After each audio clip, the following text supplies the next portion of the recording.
Nako, eto na po mga kababayan, paktay na. Itinuro ni Tamba. Nako, breaking news, lumutang na, kapapasok lang, nagsalita na si Tamba. Yan po ang ating alamin mga kababayan sa video ito. Pero bago po natin simulan yan, palike naman po ng video ito. Malaking tulong po yan. Maraming salamat po. At eto nga mga kababayan, bago po natin i-play yung video, eto pasadahan po muna natin itong mga nagtitrending na balita dito po sa social media. At unahin na po natin to mga kababayan. Grabe ito pong Gatchalian Black, no, or itong mismong si Gatchalian, mina-mindset po, no, ang mga Pilipino na ang Senado, mga kababayan, ay hindi ligtas na lugar, no? Is not a safe place, no? Ito po kasi mga karibyo natin, no? Pakinggan nyo po ito at bigyan natin ng reaksyon. And let me acknowledge the presence of Secretary Remulla, and let me thank Secretary Remulla for being physical present dito sa Senado para ma-assure natin na unang-una, ang Senado ay tahimik, orderly, at walang untoward incident na mangyayari. Personally ako humingi ng tulong kay Secretary Remulla para masigurado natin na ang premises ng Senado ay laging protektado at orderly. And let me acknowledge the presence. O yan mga kababayan, parang nire-reverse psychology lang nila. Pero, 'di ba, nung nakaraan pa man ay parang sinasabi na nilang, may threat po ang Senado mga kababayan at hindi pwede makapasok. Okay, mina-mindset po nila yung taong bayan na mayroon pong mina-mind condition po nila na may threat ang Senado. Kahit wala naman po, sabi po ng NBI, merong threat, no? Pero sabi naman po ng PNP, there is no threat. Sabi po ng AFP, wala silang nakikitang direktang threat sa Senado mga kababayan. Si Matibag lang po ang nag-iisang opisyal na gobyerno na nagsasabi na may threat. Oo, may threat sa Senado. Okay? Ang gusto lang talaga ng mangyari mga kababayan ay hindi maituloy yung hearing. Ayaw pa kasi nilang aminin Pwede nyo namang sabihin, wag na kayong mag-hearing. Okay? Ilalockdown namin, isasarado namin yung Senado, wag na kayong mag-hearing dito. Hindi pa threat pa kayo dyan, di ba? Anyway, ano po ang masasabi niyo dyan mga karbi natin? Just comment down below. At eto pong si Erwin Tulpo. Ayan mga kaubayan. Sabi po dito mula ni Erwin Tulpo mga karbi natin, no? Yan. Teka lang. Sabi po dito ni Erwin Tulpo, nagsalita na po si Ombudsman Remulla. Nagsalita na daw si Ombudsman Remulla mga kababayan. Ano bang sabi? No? Na hindi na dapat mangialam ang Senado sa investigasyon sa flood control. Ayan mga kababayan Kaya naman pala. Hindi na pwedeng makialam ang Senado sa flood control investigation. Ayan mga kababayan. Bakit? Ang tanong, bakit hindi pwedeng makialam yung Senado? 'Di ba? Yung Blue Ribbon, no? Nung pagsimula pa lang ng Blue Ribbon, yan na po ang gustong-gustong imbestigahan. Dahil nakataya po riyan ang hustisya ng kaban ng bayan, 'di ba? Bigyan niyo naman po ng hustisya yung 1 trilyon, na ninakaw mga kababayan, no? So ganun lang 'yan. Thank you na, 'di ba? Okay, thank you. Goodbye. 1 trillion. Ang sarap ng buhay kasi hindi na iimbestigahan. Di ba? Ito po ang naging komento ng ating mga kababayan patungkol dyan. Sabi po dito ni Makod, mga kaalyado ni Baby AM, kasabuatan silang lahat na walang investigasyon sa flood control project. Ginamit nila ang ibang maleta para wakasan ng investigasyon sa nakawan ng pera ng bayan. Suportado naman ng Pangulo ang Gatchalian faction na takpan ng investigasyon sa nakawan ng pera. Correct. Kung ganito ang mangyayari, kawawa tayong lahat. Maaari ang mga tao ay mag-people power at mag-revolution ang mga ito. Correct, mga kababayan, di ba? Ito pa po, sabi pa po dito ni Athan, include him in the arrest of Bonjing Rimulya. He is also the protector. Correct. Kaya nga nilagay yan dyan eh. Diba? Kaya nga nilagay yan dyan si Rimulya kasi isa po siyang protector, mga kababayan. Ano po itong sabi dito? 11 senator binansagang Damaletagang. Correct. Damaletagang na nga kayo. Ayan mga kababayan, ano pong masasabi nyo dito po sa sinasabi ni Erwin Tulfo na nagsalita na?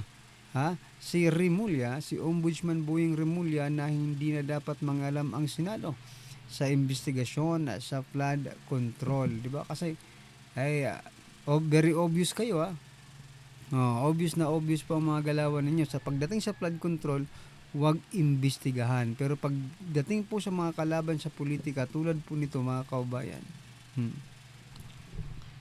Ayan po. Sabi po dito mga kababayan, Ombudsman, Ombudsman proves Mark Camille Villar alleged opposition in LRT1 Cavite Extension Alignment. Ayan, di ba? Magkakaroon daw ng investigasyon ang Ombudsman sa kina Mark and Camille Villar, mga kababayan, no? Aray ko, puro na lang talaga mga mga Cayetano Black Senators ang tinitira ni Ombudsman Boying Rimulya, mga kababayan.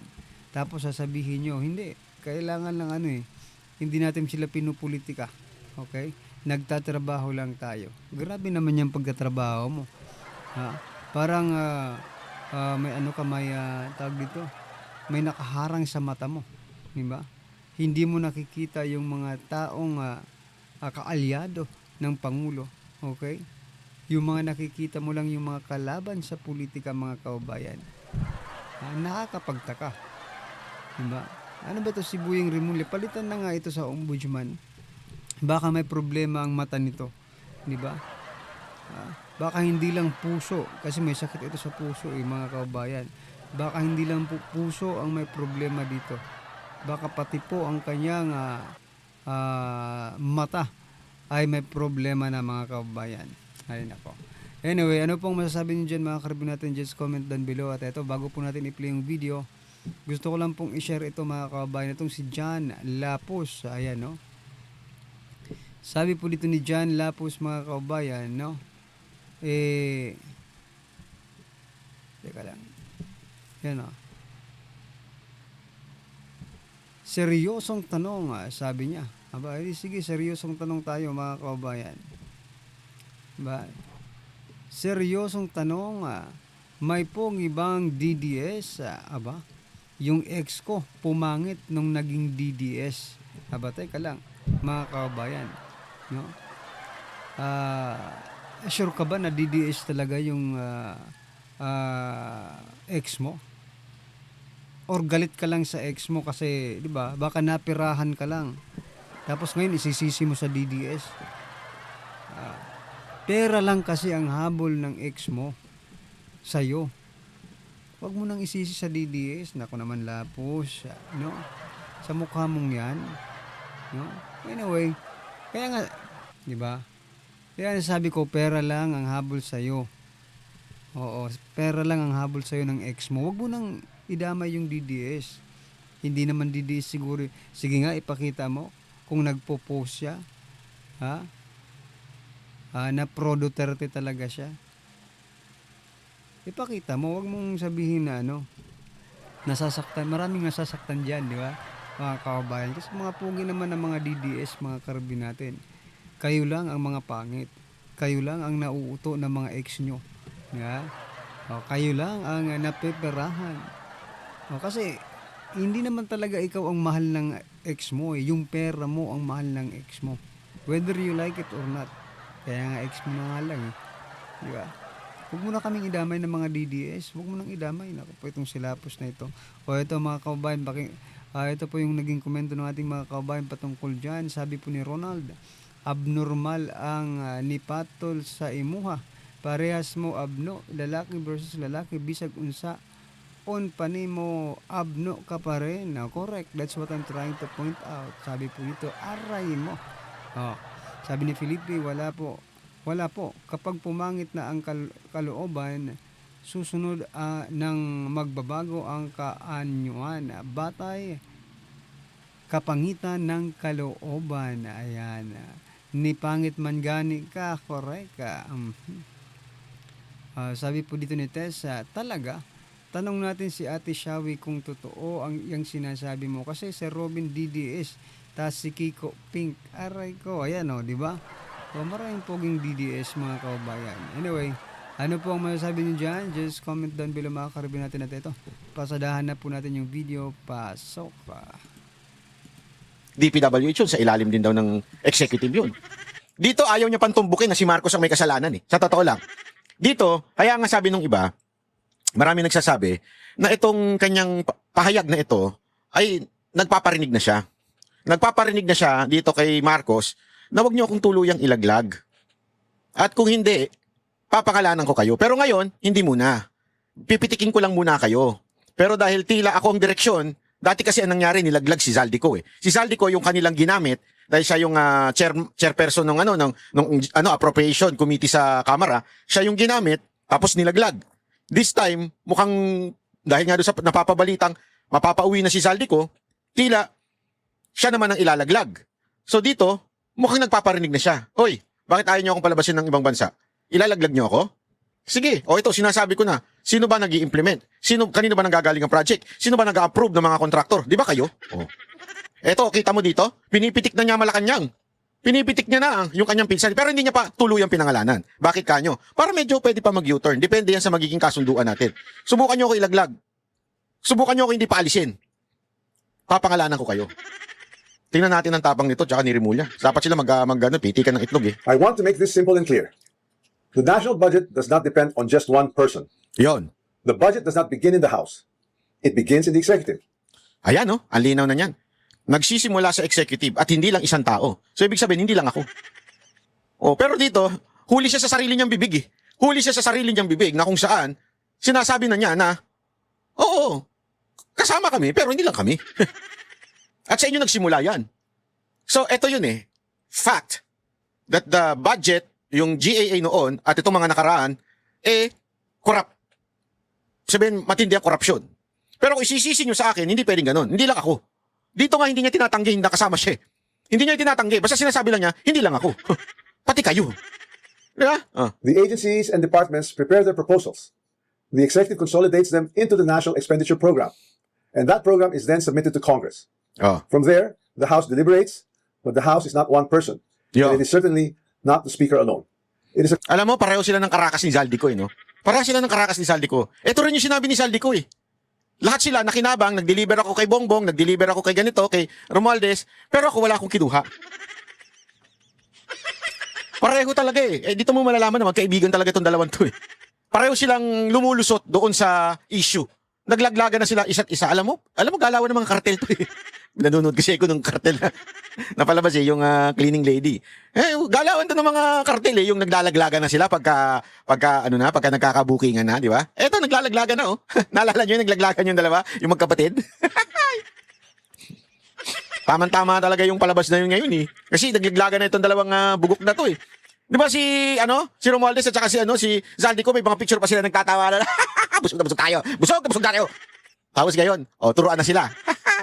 Alam mo, sabi ko nga sa inyo, alam mo, ganda ng, eto ko lang to eh. Naiisip ko lamang ito, napagtatanto ko, inisip ko na mabuti ito. Sabi ko, Diyos talaga, may paraan siya, no? May paraan talaga siya para ilabas ang tunay na pangyayari. Eto, nangyari to. Huwag niyong kakalimutan, unang nagtanong nito, istasyon ng SMNI. Si Ka Eric at saka si Loren Badoy, di ba? At dahil doon, pinakulog yung dalawa, inusig. Tapos noon, sinampahan si Pastor Kibuloy. Ginipit yung SMNI, tinanggal yung kanilang prangkisa. Hindi tinanggal sinuspinde. Di ba? So ibig sabihin, nung unang-unang pinuna, remember, yung pagpuna na yon, pinuna nila Ka Eric yung budget nito ni Romualdez, yung travel expenses nitong si Romualdez. After nun, sunod-sunod na pag-uusig sa mga host at sa buong istasyon at lalo na sa pinuno ng SMNI na si Pastor Kibuloy. Di ba? Kita ninyo di ba? Yung pag-uusig na yun. Tapos, eventually, nagsalita na yung mga iba't ibang mga congressman na may problema sa GAA. Lahat yan, sumunod-sunod na. Tapos natatawa nga ako kasi ngayon, akala natin wala nang mangyayari dahil naglabasan na. Naglabasan na si Libiste. Nilalabas na yung mga text, nilalabas na ni Atty. Baligod yung mga ex-Marines, di ba? Naglabasan na, walang nangyayari. Parang walang nangyayari, di ba? Pero sabi nga, God moves in a mysterious way. Dito, yung kanilang sariling pagiging greedy, yung kanilang sariling ugali, yun ang nagpapabagsak sa kanila. Hindi cause ng external factor. Mismong sila naglaglagan. Nilaglag nila ang isa't isa. So dito, makikita mo talaga, wow, iba talaga kumilos ang Diyos para ilabas niya yung baho ng mga tao, yung kanilang kasalanan. Ito yun, no? Mantakin mo, una nilang ginipit, si Zaldico. Di ba remember yung sinabi ni Zaldico? Noong una sabi, lumabas ka muna ng ibang bansa para tumahimik muna, tapos we will parang do everything para maayos ito, ganyan-ganyan. Di ba? Para bang tinanggalan nila ng kalayaan nito si Zaldico mabuhay dito sa Pilipinas eh. So ganun ang ginawa. Tapos eventually, nakikita niya, siya ang same word na ginamit, scapegoat. Siya ang nagiging scapegoat nito. Itong mga pangyayari na ito. Di ba? Tapos dilinis niya yung sarili niya, sinabi niyang wala siyang natatanggap. Wala siyang kinuha. Lahat daw ipinasa lang niya doon sa mga boss niya. Si Romualdez at saka si BBM. Nakita niya kasi nilalaglag siya. Ito, this time naman, si Romualdez ang nilalaglag. Tila ayaw na siyang paalisin. Tila, di ba, nung isang araw lang, dinimanda ni Ombudsman na Remulla itong si Romualdez at saka si Chis Escudero. So, siguro, napikon ito si Romualdez. Andali, bakit kasama ako dyan? Usapan lang natin, si lang ang natin idadivert natin yung issue, si Chis Escudero lang gagamitin natin Kasi pansinin ninyo si Chis Escudero, ilang beses na siyang inakusahan, hindi siya nagsalita. Alam niyo kung bakit? Confidence siya Wala naman kayong ebidensya Halatang diversion. Ginagamit niyo lang ako Once lang siya nagsalita at binanggit niya to si Romualdez. Di ba? At noon pa yun. So yan mga kababayan, pero ngayon bumaliktad na po itong si Chis Escudero mga kababayan, di ba? So ibig sabihin, may makatotohanan din yung mga sinasabi, no? Alright mga kalibin natin, ano po ang inyong opinion dyan? Just comment down below at syempre huwag pong kalimutang i-like ang video ito. Malaking tulong po yan. Maraming salamat po.